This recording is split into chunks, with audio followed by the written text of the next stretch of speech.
నాన్నగారు చనిపోయినప్పుడు కూడా హాస్పిటల్లో 3 లక్షలు కట్టలేక మా నాన్న నేనే చంపుకున్నాను అనిపించింది. కొన్ని ఇంటర్వ్యూస్ చూసిన తర్వాత నీ లోపల 2 యాంగిల్ ఉన్నది ఖచ్చితంగా, బాలు వెనకాల బాధ ఖచ్చితంగా ఉన్నది. ఇది నేను పబ్లిక్ చూపించాలి, కొంత అభిప్రాయం మారాలన్న ఉద్దేశంతో మాత్రమే నేను చాలామంది బెట్టింగ్ యాప్ ఆఫర్ చేసేది రైట్, కానీ ఎప్పుడు ఒప్పుకున్నట్టయితే ఇక్కడ చరిత్ర లేదు, ఎక్కడ బెట్టింగ్ యాప్ చేసినట్టు లేదు. నేను ఒప్పుకోలేదు, చేయలేదు కూడా. ఎందుకు చేయలేదు?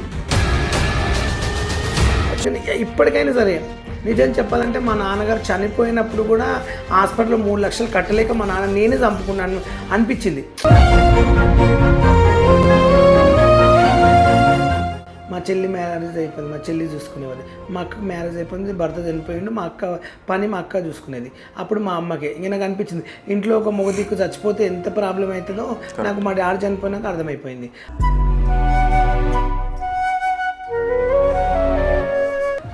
లక్షలు వచ్చినా కూడా నేను కారు కొనుక్కోలేను, తిరగలేను. ఎందుకంటే నాకు ఇంట్రెస్ట్ లేదు. నాకేంటంటే నాకు వచ్చే రూపాయలు నేను 10 మందికి సాయం చేస్తాను, కానీ నేను ఎవరికి చెప్పుకోను.